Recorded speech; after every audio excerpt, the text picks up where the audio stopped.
It's another wonderful day, guys. Nandito tayo sa Mitsubishi Las Piñas to check out the soft launch, medyo soft lang, tahimik, of this new Mitsubishi Versa van. Mas mabangis ba ito sa Toyota Hiace?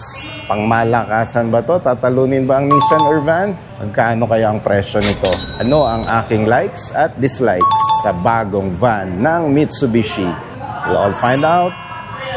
Let's do this!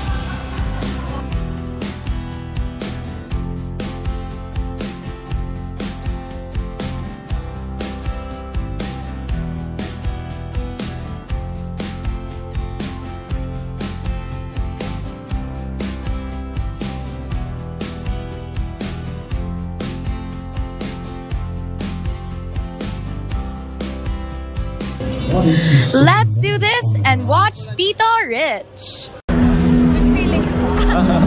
do this! Let's do this and watch Tito. Let's do this.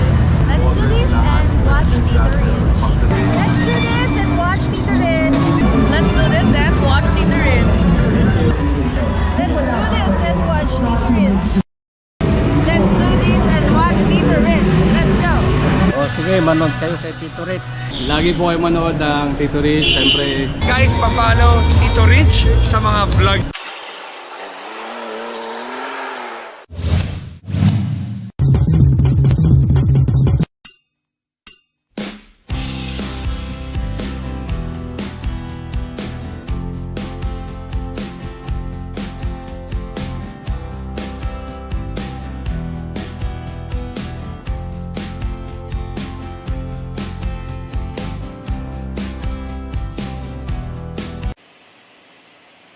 For wheels and tires, it has a 15-inch steel rims with Dunlop 195/80 R15 tires. For the Toyota Hiace commuter naman, it has an R16 option which is bigger. Similar to the Nissan Urban NV350, it also has an R16 option. Why are bigger tires important? Syempre, it is for improved handling and cornering, better grip and traction, enhanced braking performance, aesthetics and customization, rough terrain performance as well. Next thing we checked is the ground clearance. The Versa van has a 195mm ground clearance, while the Toyota Hiace commuter has 185mm ground clearance. Similar to the Nissan Urban NV350, it has a 195mm ground clearance.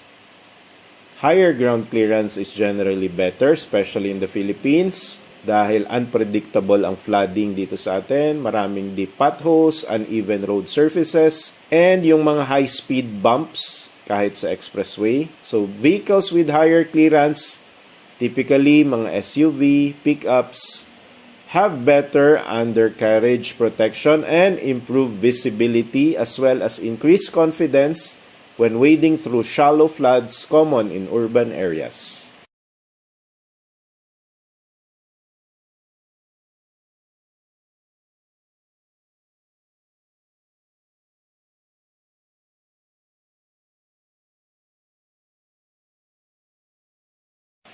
The next important feature is the AC vents. Versa van has 16 AC vents similar to the Nissan Urban, while the Toyota Hiace commuter only has 12 AC vents. So this is better for faster, more efficient, and even cooling throughout the large cabin. Extra vents, especially or console vents, prevent hot spots, improve comfort for rear passengers, and reduce the workload of the compressor.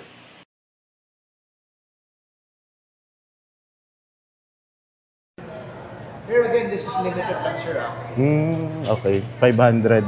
500 units, so we don't know if ever may lalabas pa ulit. Pero as of right now, we are given 50 units na allocation lang. For Las Piñas branch. For Las Piñas. And I think actually 50 for all three branches. So okay. paunahan na lang yun, sir. Don't take my word for it, sir, pero that's what Yes, I think. sir. Okay. 50 lang. Discounts, sir, makakapag ano ka na ba ngayon or wala pang may discount? We have big discounts na rin. Okay. So it might be almost at the same price as the Urban or Yeah, magkano ba yung Urban? I don't know kasi how much yung urban. Manual. Parang ganito rin eh, 1.5. Like I said, this is currently 1.6. Forex, this is 1.649, right? Less 125. Okay. So, mga 1.5 din. Yes, if ever Ganun cash din. or bank financing. So, same na same, no? Urban na urban. Here, our agent discussed that the price is at 1,649,000.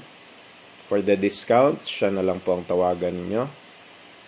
While for the Nissan Urban, it is lower at around 1,560,000. The Toyota Hiace is the cheapest among the three. It is at 1,396,000 pesos. Though most of the time, you will be waitlisted by your nearest Toyota branch.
So the 2026 Mitsubishi Versa van, which was officially introduced to the Philippine market, is a robust 15-seater people mover van. Its engine is a 2.5-liter 4-cylinder turbo diesel. It has 129 horsepower and 356 Newton meters of torque. It's a 5-speed manual, 15-seater configuration with a payload of 1,389 kilograms. Safety features include dual SRS airbags and ABS with electronic brake force distribution.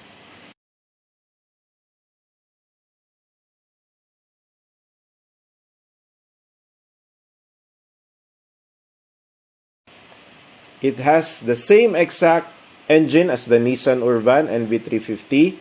Why did I say same? Ayan. As you can see in the video, it has the sticker of the Nissan Urban engine.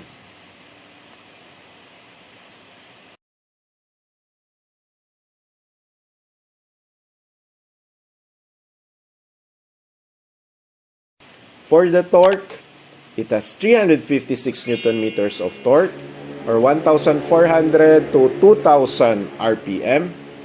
Similar talaga sila ng Nissan Urban kasi it is the same engine as the Nissan Urban 350.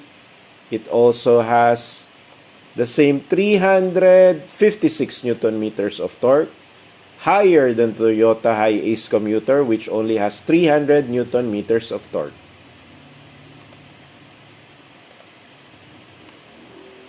Higher torque is better, guys, for the superior climbing ability, better load carrying capacity, easier urban driving kasi stop and go.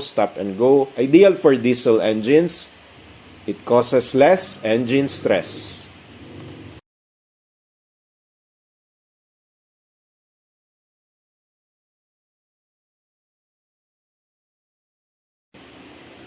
For the seventh feature, the stereo and controls, it's basically the same. It's the old-fashioned 2DIN audio and manual lang ang AC. Similar for the three variants. Toyota Hiace Commuter also has the same, while the Nissan Urban NV350 also having the same 2DIN audio and manual AC. It's very basic but it's a positive thing kasi bihira yung mga electronic connections which may lead to frequent repairs. So, being basic, in this case, for me, is better. The 8th feature is the brakes. All three has ventilated disc brakes at the front and drum brakes at the rear. So, same and same. Very similar ang Toyota Hiace Commuter, Nissan Urban, as well as the Mitsubishi Versa van.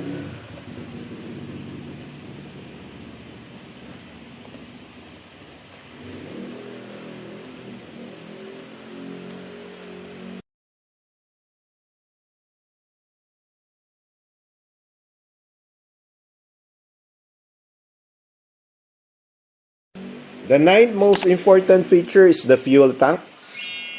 So for the Versa van, it is at 65 liters. For the Toyota Hiace Commuter, it is a bigger 70-liter fuel tank. So similar pa rin sa Nissan Urban, which also has 65 liters of fuel tank.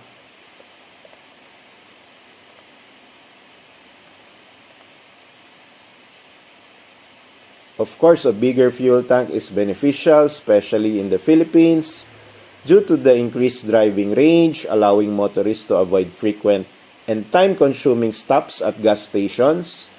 It also offers convenience, prevents running out of fuel during long provincial trips, and reduces the need to hunt for stations in remote areas, providing better peace of mind.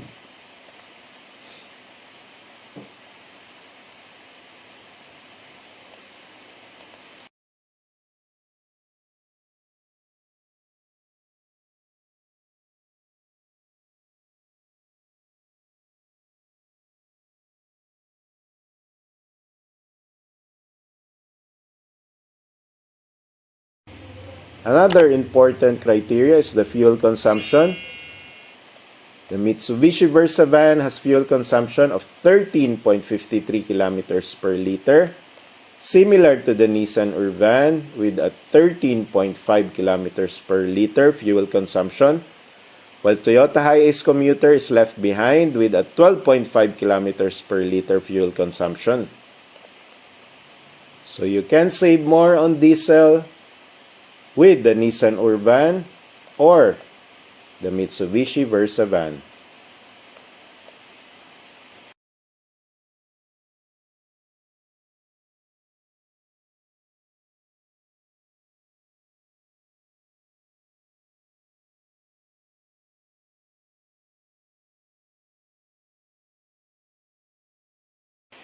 As added bonus, I also checked the turn radius. For the Mitsubishi Versa van, it is 5.2 meters,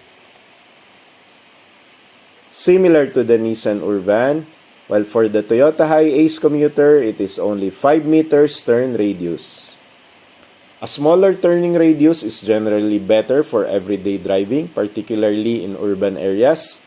It allows for easier maneuvering in tight spaces, sharper U-turns, and simpler parking. It also improves vehicle agility in narrow streets and parking lots.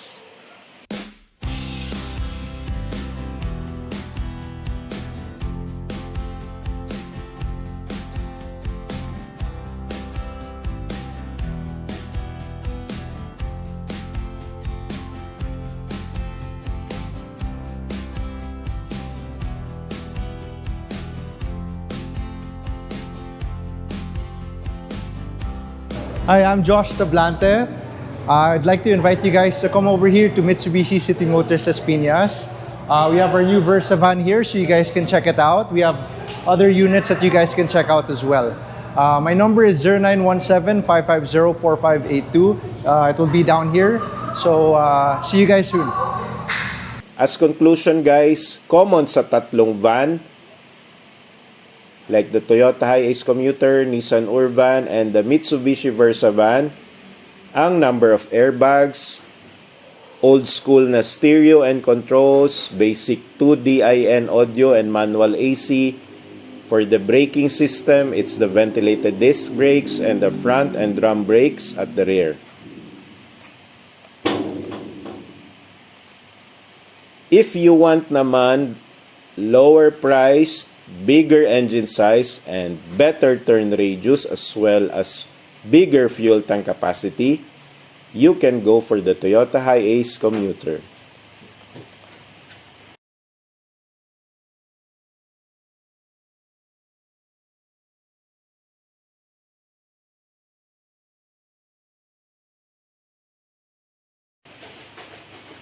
And if you want more AC vents, higher ground clearance, turbocharged engine, higher torque, and better fuel efficiency, you can go for the Nissan Urban or the Mitsubishi Versa van.